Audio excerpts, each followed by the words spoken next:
One Piece finally reveals the truth about Shanks. And what you're about to hear will shock you to the core. This is the chapter Oda has been hiding. For over 20 years, welcome to Super Synth D Studio, where One Piece spoilers hit different. If you live for wild theories and hype breakdowns, hit that like button, drop a comment, and don't forget to subscribe. Let's dive in. One Piece. Chapter 1168 opens with an editor's note. Harald's hard work has finally paid off, but the narrator explains that the global image of the giants has greatly improved around the world, thanks to trade with other nations, the heroics of the giant marine soldiers, and Harald's diplomacy. That year of 15 years ago, in every country across the world, we see citizens reading a newspaper article detailing the newest achievements of the giant marine soldiers. They all say the same thing. These giant marines are unbelievably reliable. Another citizen comments that he used to think the giants were a terrifying race, but now he actually wants to meet them someday.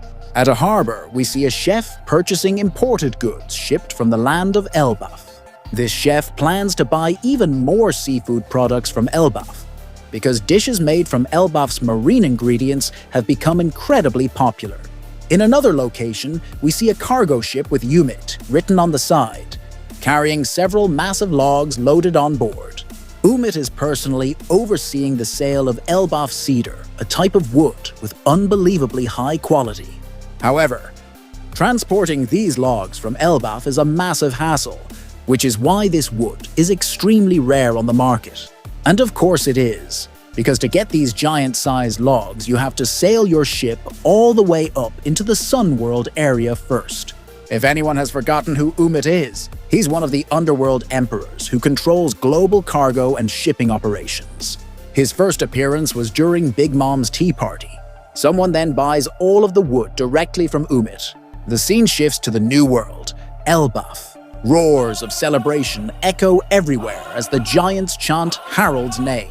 It turns out Harald is giving a speech, because now that their wish to join the world government has finally been approved, Harald plans to build a tourism ship for the land of Elbaf. That way, allied nations can visit Elbaf anytime they want. Harald stands atop a cliff as his people cheer below. Using a loudspeaker, he continues his speech. From the world's perspective, we are considered a minority race. There are countless races across many nations. Each one has a culture worthy of respect. And every time we interact with them, Elbaf gains new knowledge and new friends. We can't wait for that day, the Elbaf giants shout.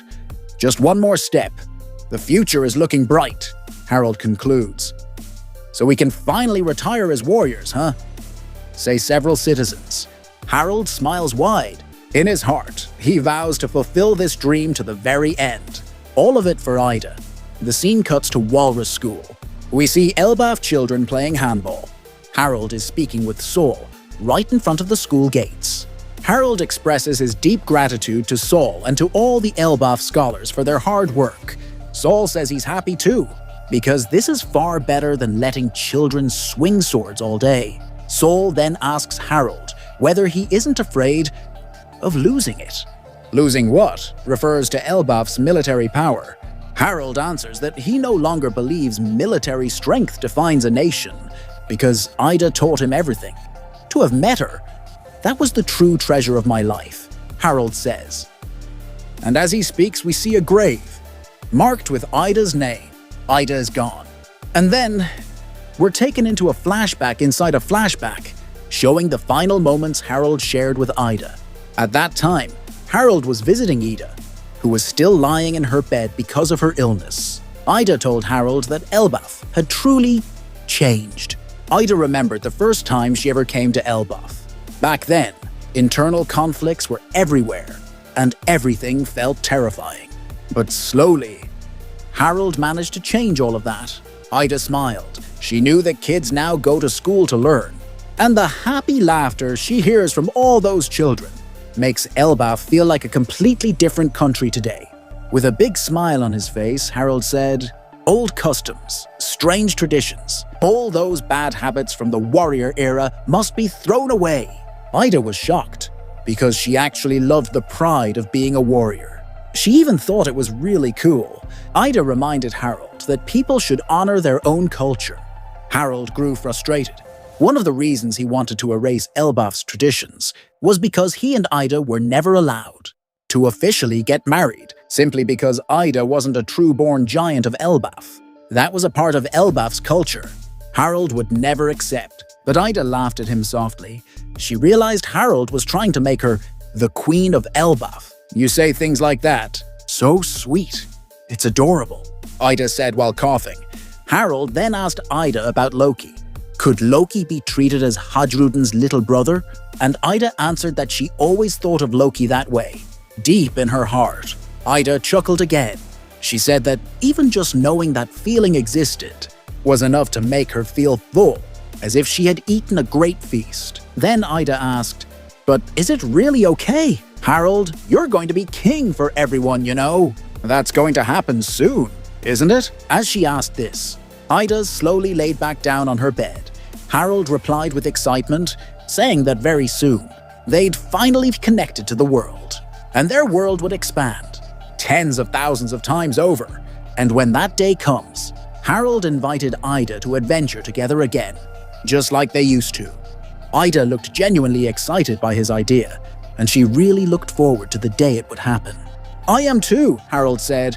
Ida then held Harald's hand, but moments later, her hand went completely limp. Ida had passed away. Harald walked out of Ida's house, covering his face with one hand. Outside, and snow was falling. Hadrudin and his crew, Matto, Gaban, Ripley, and Colin were there. Hadrudin and the others rushed inside to Ida. They all broke into tears. Loki was shown inside his prison cell. Then we're shown the ruins of the beer-brewing village. Loki quietly lowered the brim of his hat. It seemed he also knew that Ida, the woman he had considered his mother, had died. Yes, Loki's observation haki truly is on a different level. We've already seen how he sensed Gaban and Chopper falling into the underworld. In this moment, Loki must be seeing all his loved ones crying, confirming that Ida was truly gone. And even more tragic, Loki was the only one who knew the real reason why Ida fell ill and eventually died. He tried to save Ida by destroying the village of the giants, who poisoned her. But instead, Loki ended up in prison. Truly a cruel fate for the prince branded as the Cursed Prince. The flashback of Ida's death ends, and now the scene shifts to 14 years ago. In the Holy Land, Merry Jewies. Someone is talking about Shanks, who suddenly disappeared. It turns out Harald is inside the authority room, together with the 5 elders. The elders explain that the final mission assigned to Shanks has already been completed, and he should have been promoted to a knight by now. But because Shanks is absent, the opportunity to be promoted as a god knight is now being offered to Harald. The elders then ask him what decision he will make. With excitement, Harald agrees to join the god knights, because by doing so, Elbaf will also become a nation affiliated with the world government. Harald then walks alongside the Gorosei. They congratulate him, saying that the god has placed trust in him. This is a moment they've been waiting for a long time, because Harald will become the king, who will change the history of Elbaf in a massive way. Harald wants to tell the Gorosei something, as they walk toward the empty throne room. When Elbaf finally joins the world government, Harald intends to step down from the throne and let someone younger and purer take his place as the new king of Elbaf. Suddenly, a voice interrupts. Imusama speaks, telling Harald that such matters will be decided by Mu.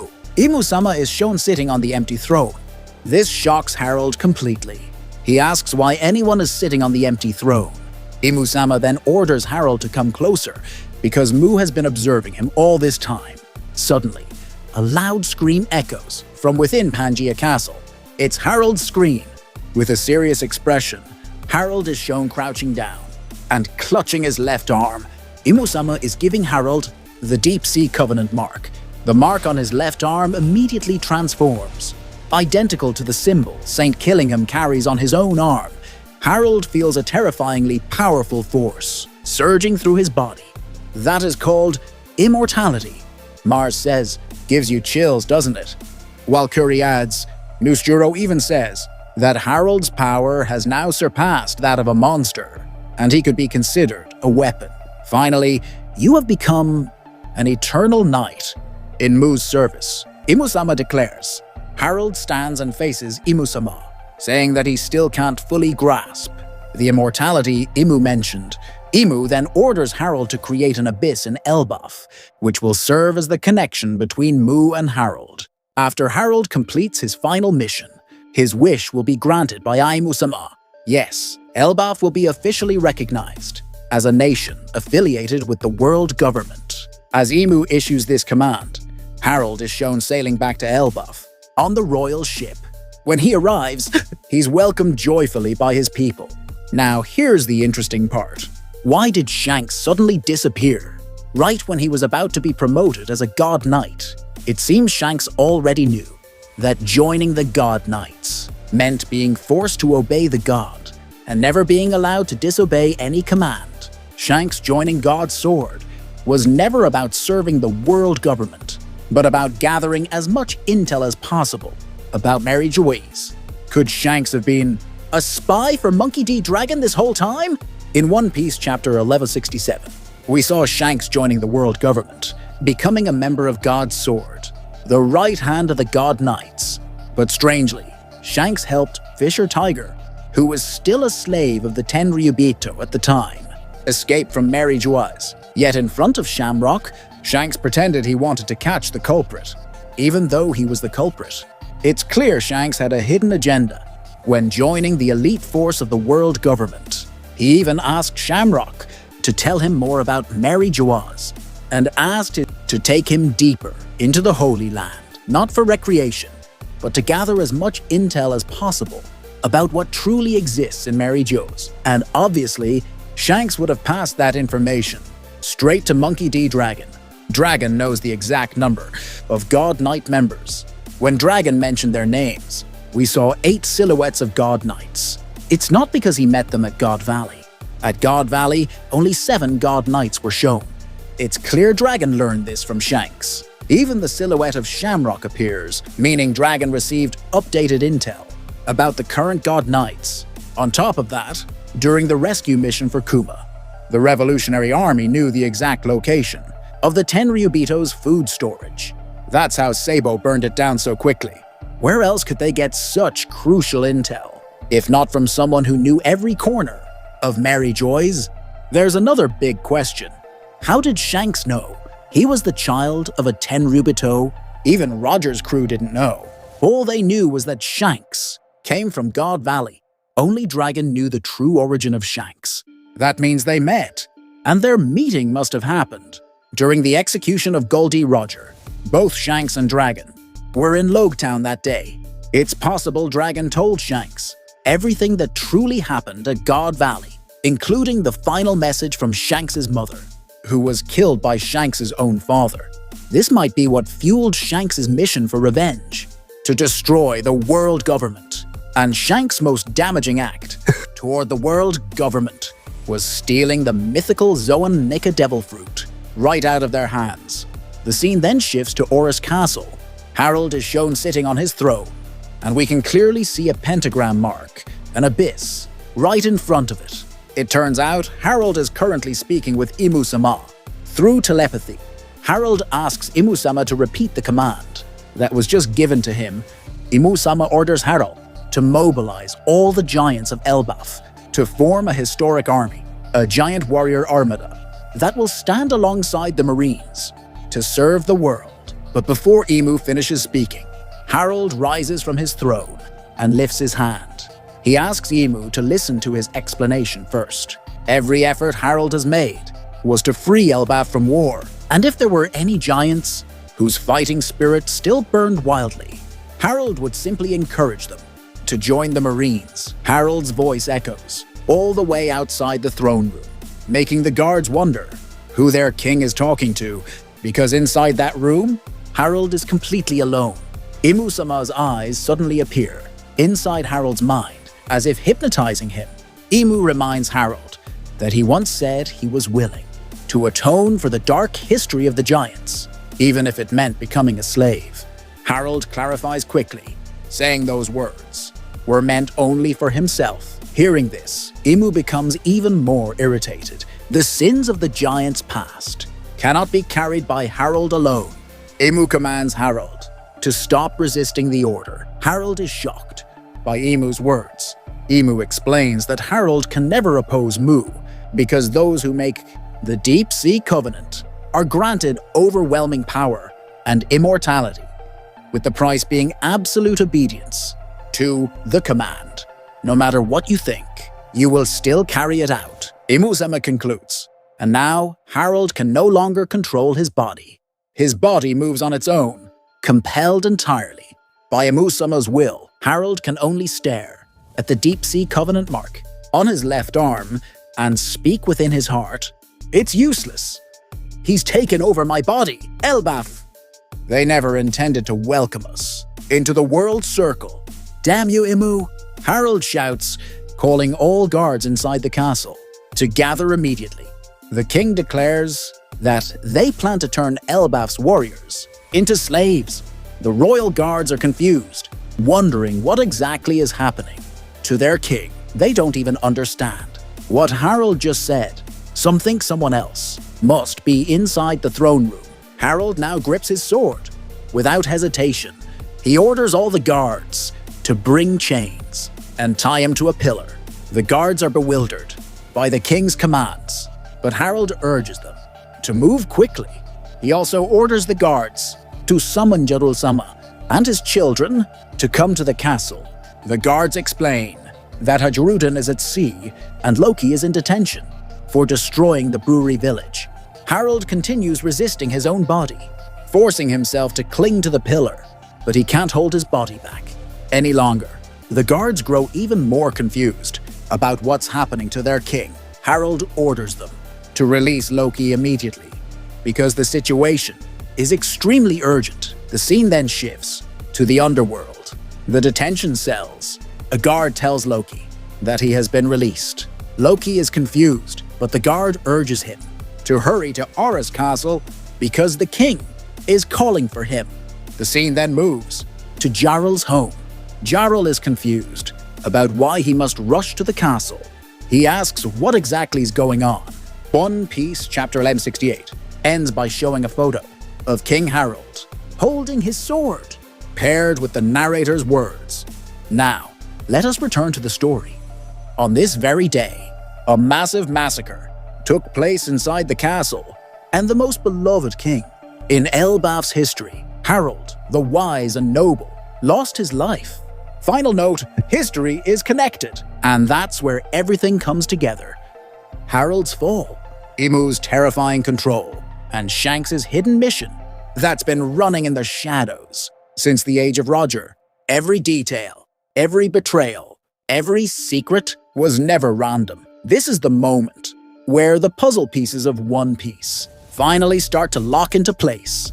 If this breakdown opened your eyes to how massive this reveal really is, make sure to hit that like button so the algorithm knows you're a real One Piece fan. Drop your theories down below. I read every single comment. And don't forget to subscribe, because the next chapters are only getting crazier from here.